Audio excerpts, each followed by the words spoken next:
Hi, and this is Exploring with Em and Stu. And today we are here in Norfolk on the outskirts of Norwich to take you for a look at RAF Rackheath.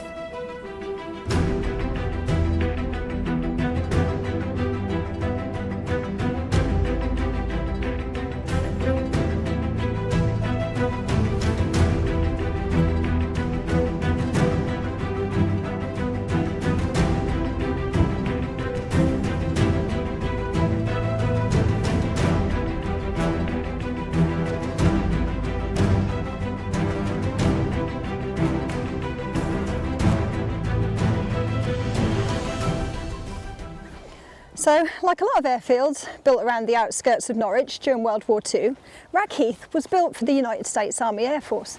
And when it opened in March of 1944, it was designated as Station 145.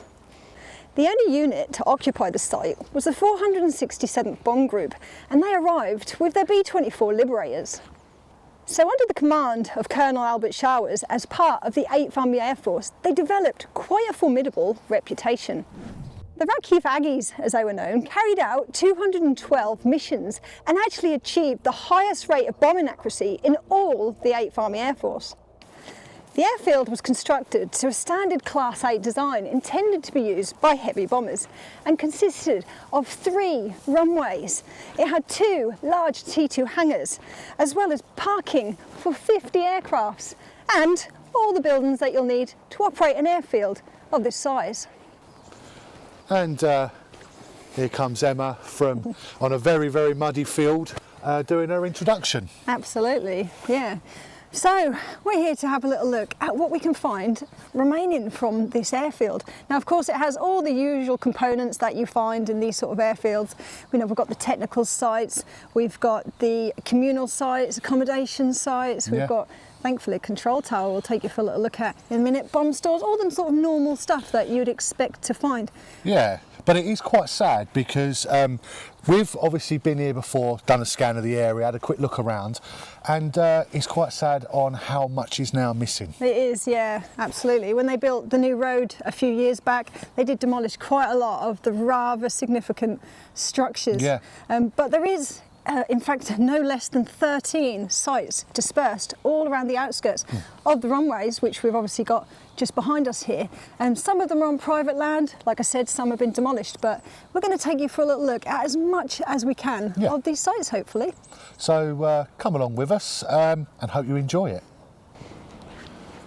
Just having a look at the control tower here where we were just over there doing our introduction. Absolutely, we're actually really quite fortunate at this particular one because we've actually got a restored control tower here on the technical site. Yeah. I believe it was restored in around about 2012, I do believe.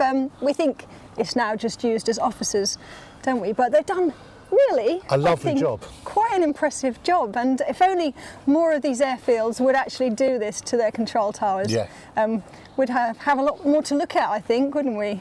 But we are here currently actually on the technical site, and we do believe there's 1 or 2 other little buildings, disguised mainly, but we're going to see if we can sort of pick through this large industrial site that it is now, see if we can find some of them. Okay, let's carry on, shall we? So we've just been wandering around this technical site and we've actually spotted something, because this building just behind us, which has been obviously freshly clad, used to be the crew room, locker room and the drying room for the airbase. Very much disguised nowadays, of course, but if you look really closely you can actually see the distinctive signs that it was in fact an airbase building. And here we are on the next part of the technical site where we have this T2 hangar. It's very different, very, very different to what it would have been 70 years ago. Absolutely. Of course, there was actually 2 of these T2 hangars on this airfield. One was here and one was way, way over in the east. And this is in fact one of the original ones. It doesn't look very original today, of course, because it's been reclad and all sorts of things. But apparently inside you can see some of the original features, and it's really nice to see it here. But we've had a good look around the technical site now, and we're not seeing too many other things now. No. Sadly, a lot of it's been knocked down and replaced with these modern units over the last sort of only really 10 or 15 years. So we are now going to head west over into some of these dispersed accommodation sites to see what remains we can find. So we'll see you over there.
So we've now come around about a mile south of where the technical and runways were, and we've come towards the dispersed accommodation and communal areas. And what I'm actually walking down now would have been the track straight into Communal Site 6. And just on my left here we would have had a picket post, basically a guard post, and this track, which obviously would have been concrete back then, would have headed straight into the heart of Communal Site 6. And here we are on the domestic site. So, of course, at any one time, there would have been around about 2,500 personnel on this site. And of course, they needed somewhere to live, and of course, they needed facilities to use. And this Site 6 is, in fact, as Stu's just said, the domestic site where they would have come to have their dinner, relax, and all sorts of things outside of their main actual job. So we're saying that this is the heart. Absolutely, this is the hub where whoever was staying here, of course dispersed in many encampments around the outskirts of the airfield, this would have been where they would have all come through, no doubt, at some point. There must have been hundreds of bikes here, hundreds of them. I should imagine, yeah, a lot of them used little push bikes, didn't they? Exactly. But what we're going to do, we're actually going to be heading down here now for the first part of Site 6, and Emma is going to show you around. Yeah, because we're actually quite lucky that this has been uncovered in recent years, hasn't it? And we've got quite a lot we can actually show you. So let's get going and have a little look. Come with us. So as I was just saying, we're actually quite lucky with this site because over the last couple of years, a group of volunteers called the Rackheath Pathfinders have actually been uncovering a lot of the bases to this large area. And what I'm actually walking down now is in fact a cross-section of the dining room complex. And this would have consisted of 3 or 4 large Nissan huts that would have stretched right across here. And what I'm actually standing in right now in the middle is in fact the kitchen. And this particular dining area was in fact where the crew would have came and obviously had their dinner. And these stretched right across here. And if we actually look down, we can see the base of one of the ones that they've partially uncovered. And they would have also stretched right behind me there. But if we just head down this footpath here, we can actually take you for a better look at some of the kitchens. So we brought you around because this area is actually still quite overgrown. And as I was saying, we're going to take you for a better look at the kitchen area of the dining room complex. And there's actually a few really interesting features to show you here, because just on this platform, we can very clearly see where the boiler and the furnaces used to be for the kitchens. And I can only assume that above me here would have been 2 large chimneys to obviously extract all of the smoke and the steam from those furnaces. And no doubt somewhere under here would have very likely have had a bit of a coal scullery. So just coming from where those boilers are just behind me here, we pass by an array of concrete bases, and we're not too sure what they are, but we can only assume they probably had something to do with the kitchen. But just on the other side of those boilers, we've actually got something quite interesting, because this area here was in fact marked on the maps as being the washing up site. Now of course, with those 2,500 people here, no doubt they would have used an awful lot of plates and cups and things, no doubt, and all of that would have been washed up here. And if we look very closely, we can just about see bases where no doubt large sinks would have been. And we have in fact even got the drainage gullies, of course, where all the water would have gone. But it's quite interesting to actually see the remains of this and actually know what it is. Now what I actually haven't pointed out to you yet is in fact in between where the boilers and furnaces used to be and the washing up area used to be is in fact this large platform, and no one's really sure what this used to be, but we do believe it was the pay office where of course the personnel would have come in, collected their wages and of course left. But why on earth it was kind of put here in the middle of the kitchen complex, nobody really seems to know. I'm just leaving the mess area behind us where the dining room and kitchens used to be, and we bring you into the complex where the showers used to be. And this really large concrete base that I'm stood on, we do believe was used for the personnel crew. And we think this because this was in fact a large communal shower where they all would have had to have shared in the open. And we've got a few features to show you. So if we just look down here, we've got a gully where of course the drainage would have been. And we've actually been informed that, in fact, having flushed all of the drainage on this whole area through, a lot of this does in fact still work. And if we just take a little look down here at the floor, again we've got some drains and things. It's really nice to still see them in place. But just behind us here, this large platform would have been where obviously all the boilers and that would have operated all the showers would have been, and there would have likely been a huge chimney just above me there.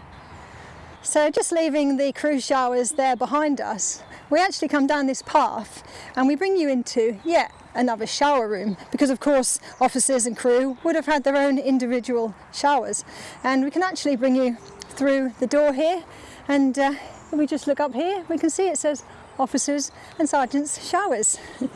But coming into this room, much smaller than the one next door of course, we've got a few features to show you, because I'm probably walking down what would have been a corridor, and if we look really closely at the floor we can just about make out that there was dividers, because this would of course had cubicles, so these officers and sergeants would have had a little bit of privacy, making it a bit nicer. But it's also nice to see that we've got the drainage system running all the way down the middle here, and no doubt I should imagine that at the far end here, which it looks like the volunteers are still uncovering, likely we would have had maybe some more boilers just on the platform over there. Emma's just walked from the non-commissioned officers' sergeants' showers, and now we're at the important stuff. We're at the White House, where the CO officers actually presided. Yeah, absolutely. So this is in fact where Colonel Albert Showers himself would have resided, and he was the base commanding officer of the 467th Bomb Group. Wow. And he came over from Utah with his squadron, and he left at the end of it. Also, so he stayed through the whole thing. He certainly did. And this is where he lived. He did, yeah. He was actually joined, I think, a few months later by another Lieutenant Colonel James Mahoney, and they sort of lived here together in rather lavish quarters. Well, yeah, they would have had their own showers, their own Toilets. Sort of toilets, everything like that. Nothing outside, you know. And I don't think they showered together though in here. I'm not too sure. But of course, most of the communal areas where you would have obviously slept are actually sort of scattered around the outskirts. But of course, these lieutenants and colonels, they wanted to have their quarters right here in the domestic site, which is a bit unusual, but much nicer obviously accommodation than what they would have had. They'd have been staying in Nissen huts and sort of concrete huts and things. That's it. They've got a lovely brick building. But we'll get a couple of cinematics for you so you can see it, and then lead on to the best part of the whole tour, which was my favourite bit, which is at the end, so we'll see you there. So coming round here, just doing a bit of cinematics there, we said we're going to be going to one of my favourite features, which is actually the front of this. Looking down the pathways that's leading up to it, it does look very impressive, doesn't it? It is, certainly is. And of course, we've been here many years ago in the past when this was completely covered, overgrown, and it wasn't fenced off for protection, of course, like it is now. We did go in it. Yeah. We did. But not this time, but we did go in then. And I may well put a few little photographs of what it actually looked like back then. Yes. And it's quite incredible to see what those volunteers have actually done with uncovering it and trying to protect it. And we have actually spoken to those volunteers, and they do say that they're really hoping that maybe they might be able to restore this, and if possible turn it into a bit of a museum for the actual airfield, which would be amazing. So no doubt it's going to cost an awful lot of money, but that would be just fantastic if they could do this. But Stu says that we're actually off to his favourite part. Oh, the favourite part now. And which we'll take you for a little look at when we get there. So we're just walking down this track, leaving the Colonel's quarters just behind us, and we actually come to what I thought Stu meant by his favourite bit. And we're going to find the main entrance to this structure and take you for a little tour. So here we are, I'm taking you into what was the main entrance of the Officers Club, and this was really quite a substantial building in its time. It would have been a large Nissan hut, and unfortunately all we've got left now is obviously the concrete imprint of where it used to be, but I can certainly show you some of the features. So as we come in through the door, we would have been met with some latrines, some toilets, and then when we would have come into another room, which would have been where the bar would have been. And if we look really closely down here, we actually can see the imprint of where the bar actually was, including where the little footrest used to be where I'm sure those officers would have been ordering their brandies, and then they would have taken them into quite a snug room here, which we believe would have had things like sofas and nice little home comforts really, where they could have maybe played cards, possibly written some letters home to their loved ones, of course, and they'd have been sat around quite a large fireplace. I can imagine that these rooms could have got quite cold in the winter, but with these huge fireplaces, I'm sure they were quite cosy. And just leaving that sitting room just behind us there, we would come into another room. And this is noted as being the hall, but what we actually do know that this room, as I said, had some toilets, some washrooms in it. And I'm going to take you for a little look through this one. So I'm going to pretend that I'm walking through the door here, and we believe we would have had some sinks, so we can tell by some drainage that we've actually got down there. And this was very likely the men's washroom, because we've also got some evidence of urinals. And as you can see, we've actually still got some of the porcelain drainage that would have run into the large drainage system underneath this big complex of buildings. Of course, I think there was also a bit of a cleaning cupboard in this particular one. And as we can see, if we follow on around here, not only did they have urinals, of course, they needed toilet cubicles as well. And just along there, we've actually got remains of 3 of those toilets. But we're going to carry on down to the bottom, because there's actually quite a fascinating feature to show you down there too. And here we bring you into what appears to have been the large dance hall, because like many air bases, this would have had regular dancers where they would have come in the evening to relax a little bit. They invited local people over to some of these dances as well. And I also believe they actually had a band that would sometimes play here called the Airliners, and all would have happened in here. But we've also got another room at the end here, so we'll take you into this. And this very likely, again, I think it was just sort of a small, sort of snug room, I do believe, and it certainly had another one of those rather lovely fireplaces. And this one was clearly quite large and ornate, and it's nice to see that we've still got the remnants of it there. And leaving the Officers' Club behind us, which was incidentally nicknamed the Sword and Chain, we bring you into another large building. And this was in fact the storeroom where a lot of the beer and wines would have been kept, as well as I'm sure plenty of whiskey and brandy on that side. And on this side, we do believe we've got a little bit of a day room for the staff, the waiters and the waitresses, that of course would have been serving all the personnel while they were here. And if we leave this room, I'm just going to take you around here, because we do believe this would have been a little bit of a passageway that takes us to what was the delivery road. So they would have come in off the track with their large trucks or lorries, I guess, and unloaded all of that beer. But we're going to carry on into the kitchen, so we'll see you when we get in there. And just coming off of where the storeroom's there behind us, we bring you into the large kitchen complex, which was littered with a bit of a rabbit warren of rooms, really, as you can imagine, with such a lot of people to feed. They would have had large kitchens. And just behind us here, we've got which was the service room. And there you can see quite clearly that there was some sinks along there. And just next door to the service room, this would have been, we think, probably a separate room, but I think we'll just walk through that there, into what was another washing up area. Again, you know, hundreds and hundreds of people to feed, lots of washing up. And you can see some nice little features there with the drainage system, and no doubt there was large, probably stainless steel sinks, I guess, lining across there. And down here was where they actually would have done the cooking. You can just see here, there's a stove plinth, no doubt. And along my left side here is where the kitchens themselves would have been. And this was quite a long room that stretched all the way over there. Again, we've got more plinths where no doubt stoves, maybe boilers would have been situated. Again, there was more storerooms here, and we do believe just to my right there was a row of storerooms. But we do in fact know there was in fact a small changing room here with some toilets, and that would have been just here. You can just about make out some of the little indentations on the floor where that would have been. And right at the end, here we are, we've got some more plinths for the stoves, furnaces, boilers, all those sort of things that they would have needed in the kitchen to make it work. Just having a look around this little bit of area, and we actually know that this was the dining area for all the officers. It certainly was. I've just come from the kitchens there, as you've just seen, and this rather smaller dining area was for around about 120 of those officers. Yeah. Of course, they ate separately, didn't they, Stu? They did. They had to. Yeah. You'd never see a member of crew eating with a CO or anything like that.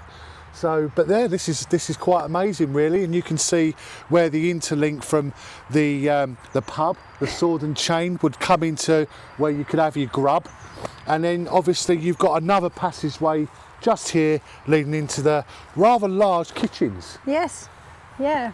But I think that's probably all we've got to show you in this large area. Kitchen complex, of course the officers' area. Yeah. But we've got one more thing to show you on this part of Site 6, I think, before we go. Because this is quite a significant part for the whole site, and we wanted to leave this to last. So come with us and we'll take a quick look at that, shall we? Yep. And with the click of the fingers, we're in our next destination. And this is fantastic because there's 6 of them sited here, I think. And these are blast shelters. And these ones are quite special because if I turn you around, and yes, we're back at the White House for Colonel Showers and Officer Mahoney's, well, beds, showers, eating. Private quarters. Yeah, luxury. But obviously, we're not overly sure whether this blast shelter was just for them. Even though I don't think they'd want to be sharing with the crew, but I don't think it matters when lives were at stake. No, possibly not. But they would have come running out there, got into the blast shelter, just to take any necessary blast that were happening around the camp, around the site. And that's it really. I mean, I think these housed 50 people crouching down to keep away from them blasts, didn't they? Yeah, of course, as we said, blast shelters, they're only really for shockwaves really, weren't they? Yeah. And they would have, as Stu said, run in and sort of just crouched down for some sort of protection. And as we may have already said, this particular airfield did actually need them at some point, didn't it? They did. Because they were followed over. By the Luftwaffe, yeah. Yep. I think in 1944, after a raid, and they did actually drop some bombs on the airfield. They did. So I don't know if anybody was hurt, but I'm sure these were used. That's it. But I'm going to tell you what, while we've got the camera rolling, I think we're going to have a quick look. So basically, in a nutshell, they would have run out of there, run out from down there, literally into this blast shelter. Now, bearing in mind, these weren't overly deep, but they were overly camouflaged and sort of compacted with soil, as you see here. And then you would have had, I would suggest, probably about 20 men in that one. And if Emma's just there in the doorway, 20 men in that one, 20 in that one, 20 in that one, and 2 entrances for the blast shelter. Absolutely, yeah. And this one in particular has been sort of semi-restored, hasn't it? Yes. Quite nicely. So. Well, with the volunteers, they've dug out only two in the whole place, and the ones that are a little bit worse for wear have been dug back over or sort of secured. I like to put secure, and these ones are left open for anybody to come and have a visit. So come and have a look. Speak to Ivan. Ivan's full of information here, isn't he? Yeah, absolutely. And the volunteers, they're great. That's it, because when we were here actually a few weeks ago, we were lucky enough to have a little bit of a chat with some of the volunteers, particularly Ivan Bernard, who actually gave us a little bit of a tour of some of it, didn't he? And answered some of our questions to help us make this video today. So they're ever so friendly. So if you're ever here, especially Saturday or Sunday mornings, pop in and have a little chat and see what they're up to, or even give them a hand. If you're interested, I'll pop their Facebook link below. Absolutely. But we've got a little bit more to show you on Site 6. We're actually finished on this particular bit, so let's go. We're going to get over the road and have a little look and see what else we can find. Just leaving the Officers Club behind us and the large area of Site 6 over there, but it also continued on the other side of this track, because not only did they have somewhere to have a brandy and a little bit of a relax, but they also had somewhere where they could get some entertaining. And just in front of me here would have been a large theatre complex. Now, of course, as you can see, it's been replaced by this modern unit, but behind it, there is actually some remnants of the large complex that we can show you, hidden in the undergrowth. So we're going to have a little dig around and see what we can find. And here we are, just over the track in this small woodland. And as much as I really appreciate what they've done over there with uncovering all those concrete pads and remains of the structures, I actually really like this area, because if we just look around, this is very much reminiscent of what that particular area looked like when we visited 6 years ago. We could see the outline of structures all over the place. And this particular part of the site, well, I don't know if they're going to in the future, but they've certainly not uncovered anything yet. But it's absolutely littered with these pieces of concrete. And you can only imagine what some of them used to be. But we do know what one part used to be, and that is, as we said, the theatre complex. And we're going to take you for a little look at that now. And here we are, as promised. We've got that modern unit just in front of us here. And all around here, stretching almost as far as you can see, was in fact the large theatre complex. Now the theatre, which was known as Translux, I do believe, actually could seat 250 people. And we're going to take you for a little look down on the floor here, because you can see some of the features. Of course, I'm going to only assume that I'm actually stood in probably one of the washrooms, because of course we can see the drainage on the floor here. Of course, these bits are easier for us to see being higher up. Of course, they sort of stick out, but we do know that all around here is actually concrete plinths underneath all this vegetation that's built up over the last sort of 70, 80 years. That was a really nice little bit of presentation from Emma on the Site 6, I think. It's actually been really good. She's literally worked so hard to incorporate this into the video. It's been weeks and weeks and weeks. In actual fact, I think it's been 3 years of planning. Yeah, 3 years in the making, trying to learn what all these pieces of concrete used to be. And yeah, like we said, we bring you into the bit that hasn't actually been uncovered yet. And you have to use your imagination really, but I find it quite exciting to know that maybe one day they might uncover this particular area, because there's concrete and pieces of brickwork sticking out all over the place. So I find that quite a magical thought. But we do know that this was where a large theatre complex used to be, and it was actually quite important, this theatre, wasn't it? This actually was, because they actually showed world premiere films here before it even got out to the public. Yeah. And that there is a fact, and that was from the coordinator of the Pathfinders himself actually telling us that. Yes, yeah, they were given the films before general public even got to watch them. I suppose not only at Rackheath, but probably a lot of the other RAF bases around the area. There was one film actually shown, this was the very, very first ever showing, was actually at Rackheath. But for the life of me, I can't remember. I'll put it at the bottom of the screen. Yeah, we will do. But like I said, hopefully if we come back in a couple of years' time, maybe they might have done something with this as well, and I can point out what all the bits of concrete used to be here too. That's it. But I think that's all we've actually got to show you here on Site 6. But of course, all these people, of course, came here to use all the facilities and everything, but of course I needed somewhere to sleep as well, and that's where we're going next. We'll see you down there.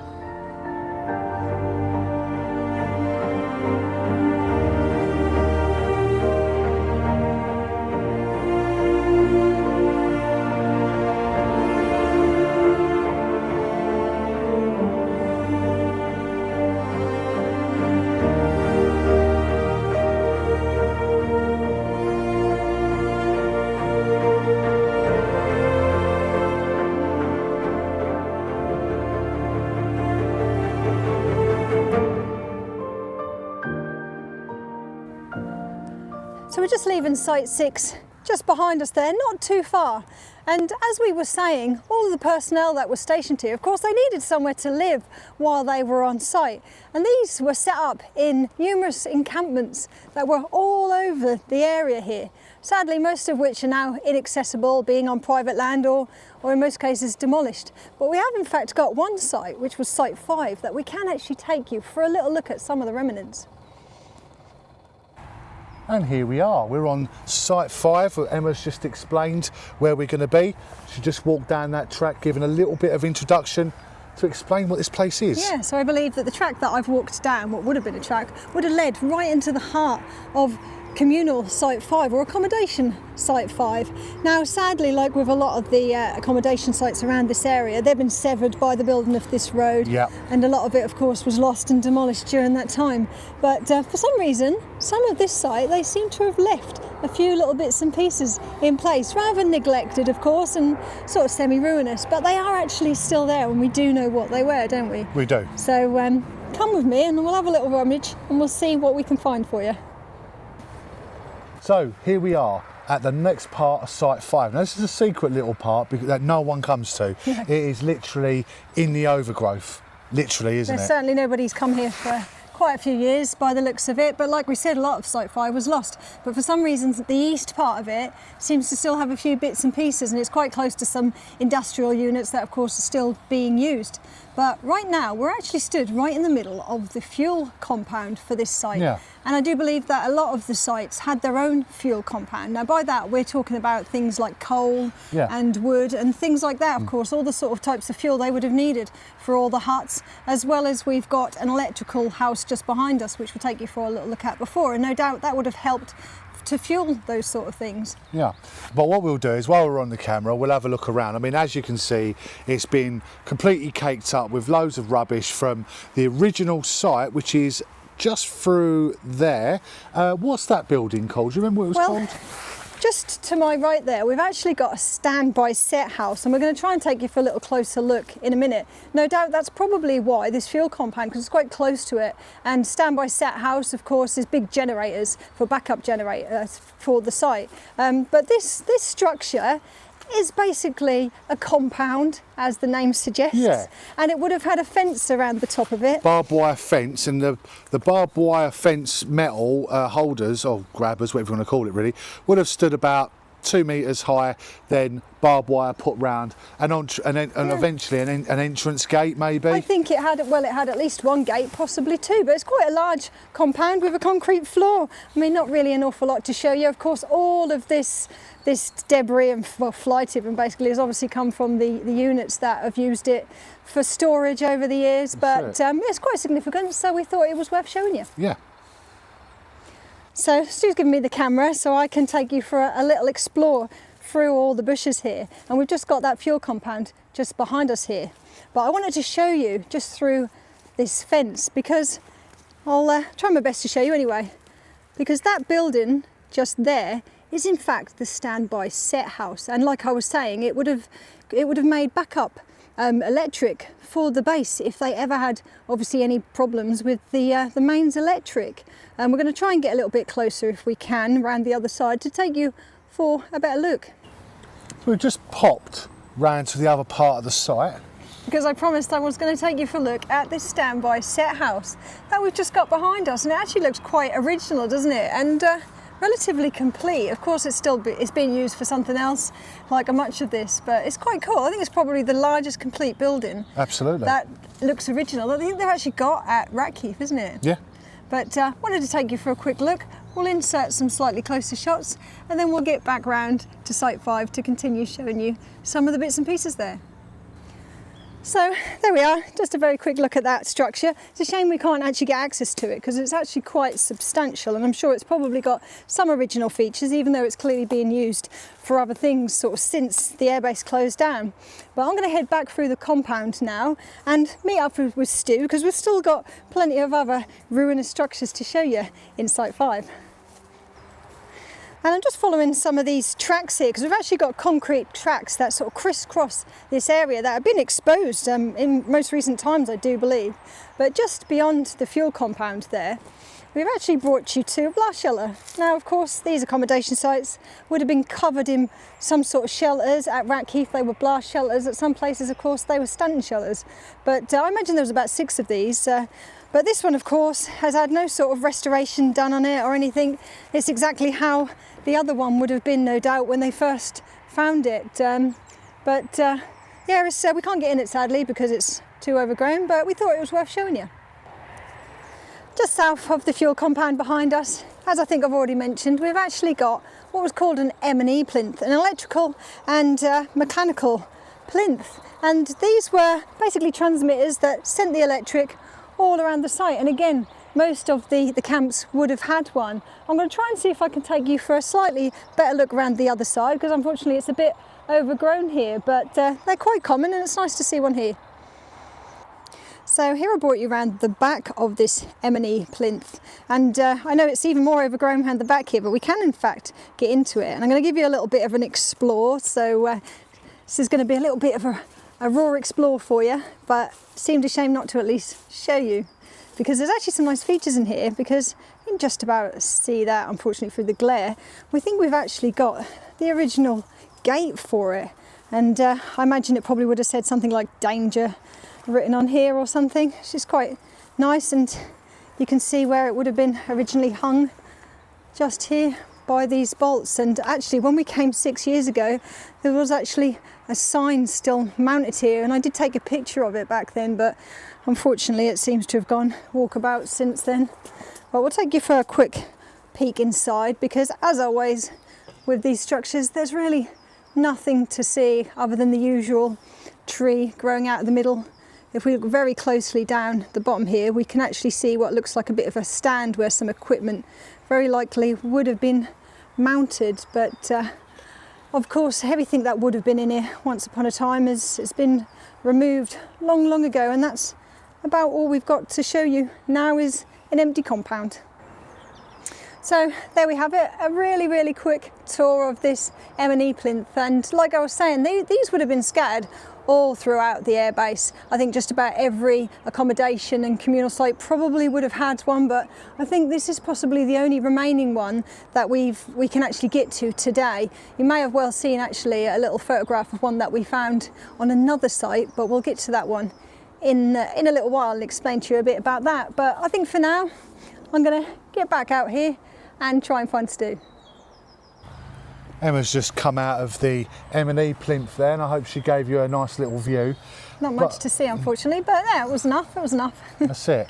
But now, at the back of me, just through there's a few little gems that Emma is desperate, I am. Absolutely desperate to show you. I'm not, because I'm not going in that, because it'll just absolutely ruin me completely. You did come with us a few years ago to have a little look at them, and they're so much more overgrown now, despite the fact that we've come in the winter time when the brambles are not fresh. But Finley is with us. I'm not going to lie, he has been featured in the camera a few times, so yeah, people know he is. He'll be very irresponsible taking us through that. So Emma, as a loving mother, is going to be doing it for him. Yes, I'm going to do it on my own, and Stu's going to be doing some bits and bobs with Finley, their little hobby, whilst I'm off doing that. That's it. So we're both happy. But so anyway, you're going to hopefully join me in a minute in the bushes to see what we can find. So just leaving Stu to go off back there with Finley, my son. They've got their own little thing that they're doing today that they're quite excited to do as well. And I'm equally excited to take you for a little rummage around the bushes. Thankfully, it is in fact winter time, so if not, all this would be covered, no doubt, in brambles and nettles, so we need to do it while we can. But I've got to the first thing I want to show you, and so I'm going to turn you around, and hopefully you'll be equally as excited as I am. And so here we are. I hope you're not too disappointed. Of course, if you like World War II toilet blocks, then I'm sure you'll love this, because here we have it. Of course, these camps needed facilities, and here's one of them. And of course, if we just look here, we've actually got what looks like a complete urinal. We don't very often see these intact. Often we see them either removed, like we did down in Site 6, or of course smashed up. But here we go. It's quite fascinating. I do love a urinal. If you've ever watched our videos before, then you'll know that. And sadly, of course, this building, like a lot of them, is just fell down. They were never built as permanent buildings. They're only supposed to last about 10 years. So this one, I suppose, hasn't done too badly. But here we have the where the toilet cubicles would have been. I can't see any remains of any actual toilets in them, but we will check them out. No, sadly not. But and the other one, as I can see, is empty too. But here we go. One of the many remaining toilet facilities that there is on Site 5. And I'm going to head out down here, take you through some more bushes, and see if I can find some more, because I know there's plenty more of them about. So I hope you liked that little look at that little latrine behind us. And if you did, because about 10 metres this way, we've actually got another one, and this one actually looks like it could be a little bit more complete. So I'm going to get over those bushes and take you for a little look inside. So here we are. Apologies that the lighting isn't great. It's getting a bit late in the day, but here we go. This one has in fact still got a door frame there and a little tiny bit of roof. Looks like it could be asbestos, but I think we'll be okay. It's quite well ventilated. But let's have a little look, shall we? Had to start. Wow, look at this. This looks like it's very likely the original door to this. And gosh, we don't really see very many of them on Rackheath, do we? Especially when they've still got the original door handle intact. And of course, you may very well have spotted behind it, we have in fact, yes, we've still got one of the urinals. I'm going to take you through the door there, because I think we can actually see a little bit more of this one, quite possibly. So if we just look down here, yes, we have, look, actually still got the drainage for it. So, I mean, this is pretty much almost as complete as it would have been back in the day when it was being used. And also got the little window, and I imagine this is identical to the one next door, but of course there's more to see here. And wow, actually look, that's quite cool. Got some of the original, I don't know if they're fuses, some sort of electrical equipment there. That's more Stu's department. A little bit of window frame in there and some sort of remains of a switch. So obviously these would have had electrical lighting back in the day. But wow, a bit more of that roof. And oh, here's the rest of the roof, so we'll stay away from that. But this one's got a little doorway as well through to another area. But this looks, oh, because that looks different, but it actually isn't. Because if you can just see, of course, the partitions where the cubicles would have been for the toilets. I'm not too sure what's happened to them. But wow, let's have a little look at this. Because again, I don't think we've seen one of these since we've been here. Actually got the original window and that, well, the opener. I'm not going to touch that too much, just don't want to break it.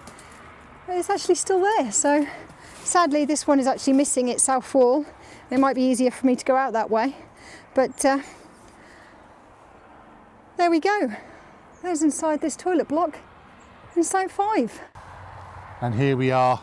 Found him again. Last, yeah, I was literally just doing a bit with Finley, but I know the sun glare is really terrible, and I understand that. But anywhere we stand right now, we can't do nothing about it. But we have got a final remnant left up here just to see. So I'm going to give the camera to Emma, and I think she'll have a little look. Give you just a very quick look at this one. And here it is. And as you may be able to tell, this is in fact yet more toilets. Strangely enough, that seems to be pretty much all we've got here, mainly just the toilets. But this is quite a nice one, because yet again, we've got an original window frame there. And when we came 6 years ago, there was actually a small pile of these window frames in the bushes somewhere. But again, they seem to have disappeared. But I don't think this one's in as good a condition as the others, but I'll try and show you the best I can. Anything that might be left. No, sadly, no urinal there. That's a bit sad. And where the toilet cubicles would have been, yeah, no toilets there, but unfortunately it's a little bit difficult to get in there. But like I said, there's not too much to show you anyway, other than this lovely original window. So I'm not going to spend too much time filming inside this one, because I think you've probably all seen enough of toilets for now. But Stu's just down there anyway, doing something with Finley, so I think we'll get back over there. I think we're almost done for the day. And that's it. That's it for Site 5. We're just leaving it there behind you, and sadly I think we're probably leaving it for the last time, aren't we? Because that whole area at the side of the main road is earmarked for development in the next couple of years, I should imagine, and you can see they're already doing a few little bits with the gasworks and things, getting ready for that, aren't they? So that's quite sad, but that's why it's really important that we wanted to film it and document it for the future. Yeah. But we're about to cross over the main road, which is the reason why a lot of this site was actually demolished, because there was another site, Site 4 over that, as well as many, many other sites, which we're not going to get to show you all of them, but we're certainly going to show you some bits, aren't we? Yeah, so come along with us, and let's go and have a quick sneaky peek.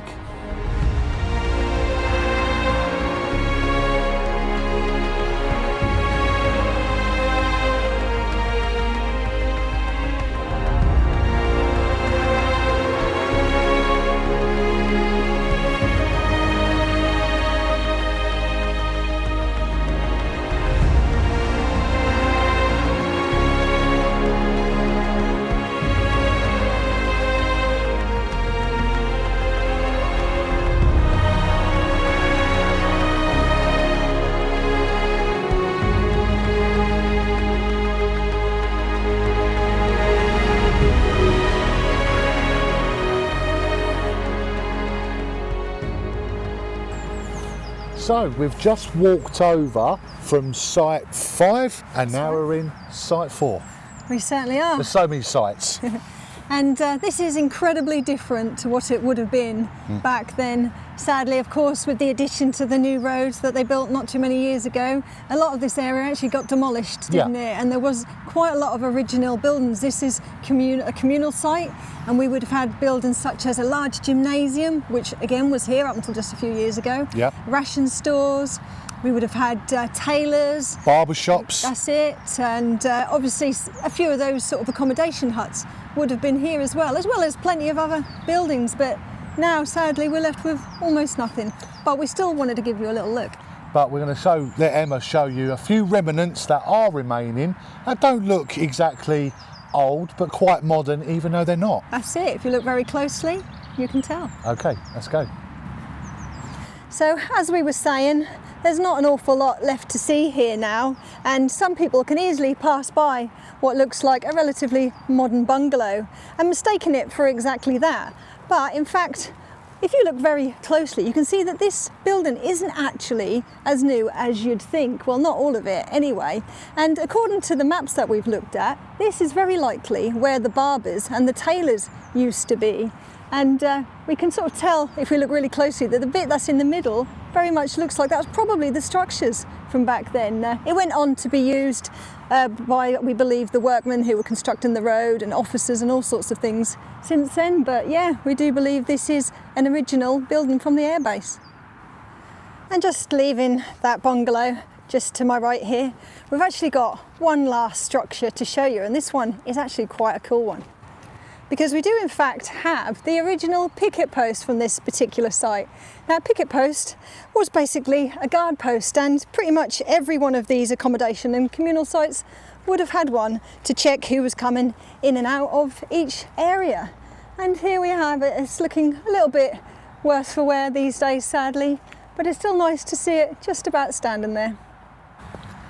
And there's Emma giving a little bit of instruction on what this bungalow was, which was actually very interesting. It just looks like a modern day house. It's obviously not. It was barbers and shoemakers, did you say? Yeah, tailors, things like that were certainly used for that. We don't know if in fact it was actually here before the war and was maybe incorporated into the site, or whether it was actually built during that time. We're not too sure. But and also we've got the guard picket post. Always great to see one of these, especially one that's still standing. That's always quite interesting. Like I said, each of these sites would have had one, and say there's about 13 sites here, so potentially 13 picket posts. And we think this is actually the only remaining one that's still just about standing. Sadly, worse than it was last time we came to see it, because we came here about 6 years ago and had a better look when it wasn't fenced off. And it's got some great features in there, including the toilets. I think there's a urinal in there, and some nice doors and things to show you. Hopefully we'll be inserting a few photographs or maybe a bit of footage. But as you know, these days we do not go on premises that we don't have permission for, so we won't be going in that. And plus, it's a lot more dangerous than it was before. So here's a couple of pictures, a couple of inserts, and you can have a quick look around that way. And coming down from the picket post, this is quite interesting. We're now approaching site 12. Is that right, Emma? Well, in fact, this behind us is the entrance, or certainly was, to Rackheath Hall and Rackheath Park. And absolutely surrounding this area would have been dotted all different accommodation and communal sites. Like we said, there was 13 of them, and the majority of them actually were to the west of where the runways were. And in fact, site 12 is just down this lane and just towards my right, basically. And we were actually quite lucky a few years ago, weren't we? Yeah, tell you about that. Yeah, we actually got invited to come and have a look at site 12 and the accommodation areas and everything else. Big boo-boo on my part when we wasn't overly experienced all them years ago. We actually lost the footage that we were going to be planning on making a video 3 years ago on this place. But Emma, in her wisdom, actually managed to save some photos and a little bit of footage. That's it, so she will be inserting that in so you guys can actually see it. And this site was absolutely incredible, wasn't it? It was absolutely covered in concrete huts, accommodation huts. We believe it could could have actually been the WAF site, possibly, where they were accommodated at the time. But it was quite amazing to have a little look at, as you can see by the small amount of footage that we didn't actually lose, as well as some of the photographs that I took at the time. But sadly, like I said, we're not able to show you as well as we wanted to, but we still thought it was worth taking you for a little look at that. But Site 12 is down this road on a private road, and unfortunately we can't get to it. So what we're going to do now, we are going to be going to our next part of the site, and we'll see you in a little while.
And here we are, back at Site 6 to say our goodbyes. Yeah, it's been quite a long but interesting weekend looking around R.A.F. Rackheath. Like I said, we came here about 6 years ago, and it's been really great, isn't it, to see the progress that they've actually made, the transformation of this Site 6, which hopefully will be at least preserved for the future, which is really great. Thanks to those volunteers, of course, the Rackheath Pathfinders. Again, check out their little Facebook link in the bottom to see what they'll be up to in the future. That's it.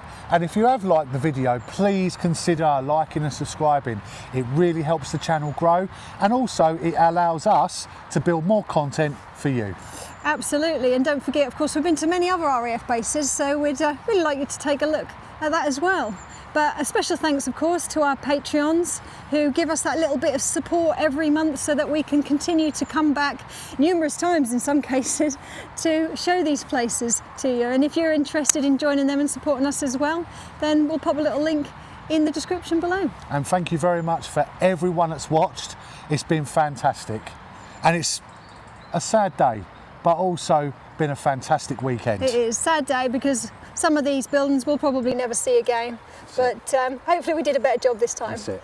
So, as from Exploring with Em and Stu, we'll see you on our next video. And always, thanks for watching. Bye. See you again. Bye-bye.